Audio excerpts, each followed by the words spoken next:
আসসালামু আলাইকুম ভিউয়ার্স। আশা করি সকলে অনেক অনেক ভালো আছেন। ওয়াচ টাইম ইউটিউবের ক্ষেত্রে কিন্তু খুবই গুরুত্বপূর্ণ একটি স্টেপ হচ্ছে ওয়াচ টাইম। যদি আপনি ইউটিউব থেকে আর্নিং করতে চান এবং মনিটাইজেশন অন করতে চান, কিন্তু এই ওয়াচ টাইম দেখে আমরা হিমশিম খেয়ে যাই এবং কি আমরা এই ওয়াচ টাইমটাকেই বুঝি না যে আমাদের কত মিনিট হলো বা কত ঘন্টা হলো।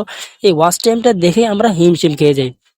আজকের ভিডিওতে এটাই ক্লিয়ার করব যে আপনারা ওয়াচ টাইম কিভাবে বুঝবেন, যে আপনাদের কত ঘন্টা ওয়াচ টাইম হলো বা কত মিনিট ওয়াচ টাইম হলো।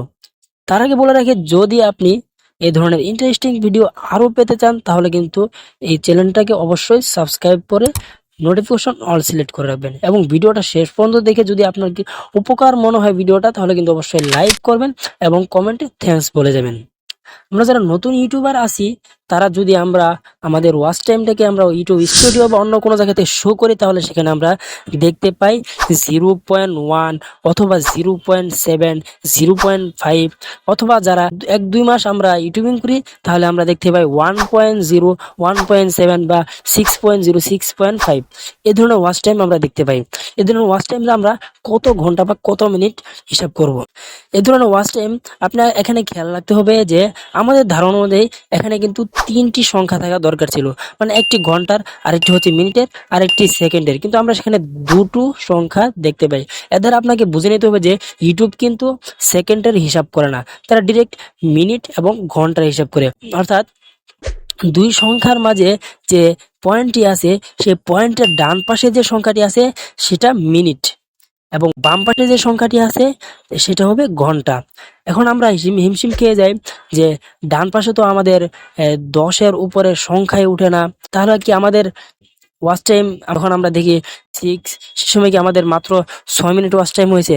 না, এক্ষেত্রে আপনাকে বুঝতে হবে ইউটিউব কিন্তু একটি ঘন্টাকে তারা 10 ভাগে ভাগ করেছে। আমরা যদি একটি ঘন্টাকে 10 ভাগে ভাগ করি তাহলে দেখতে পাই 1 ঘন্টা ভাগ 10 সমান সমান 6 মিনিট। মানে একটি ঘন্টাকে যদি আমরা 10 ভাগে ভাগ করি তাহলে প্রত্যেক পয়েন্টের ভিতরে কিন্তু আমরা 6 মিনিট করে পেয়ে যাই। অর্থাৎ যদি আপনার ডান পাশের সংখ্যাটিতে 1 থাকে তাহলে আপনাকে ভেবে নিতে হবে যে 6 মিনিট হয়েছে। যদি 0.5 থাকে তাহলে ভেবে নিতে হবে 5-6 30 মিনিট আপনার হয়েছে। আর যদি বাম পাশে 1 থাকে তাহলে কিন্তু আপনাকে ভেবে নিতে হবে যে আপনার 1 ঘন্টা ওয়াচ টাইম হয়েছে। যদি আমরা 1.0 দেখি তাহলে 1 ঘন্টা ওয়াচ টাইম। এভাবে আপনারা হিসাব করবেন। আরো যদি আমরা সহজে বুঝতে যাই তাহলে আপনি এভাবে হিসাব করবেন যে আমাদের ডান পাশে যে যদি আপনার 0 তারপরে কোনো একটি সংখ্যা থাকে, যেমন ধরেন 0.1 আছে, তাহলে সেই 1টিকে আপনি 6 মিনিট ধরবেন, 6 মিনিট ধরবেন। আর যদি 2 থাকে তাহলে 12 মিনিট, আর যদি 3 থাকে তাহলে কিন্তু 18 মিনিট। এভাবে আপনি একটি পয়েন্টকে 6 মিনিট করে হিসাব করবেন। এই পয়েন্টটি যখন 1, 2, 3, 4 এভাবে 10 পর্যন্ত যাবে, তারপরে কিন্তু আপনার বাম পাশে একটি সংখ্যা আসবে, মানে 10 পয়েন্ট হওয়ার পরে আপনার 1 ঘন্টা হবে এবং আপনার ডান পাশে যত পয়েন্ট হবে সেটাকে কিন্তু আপনি একটি পয়েন্টকে 6 মিনিট করে ধরবেন। বাম পাশে যে পয়েন্ট হবে সেটাকে আপনি ঘন্টা ধরবেন।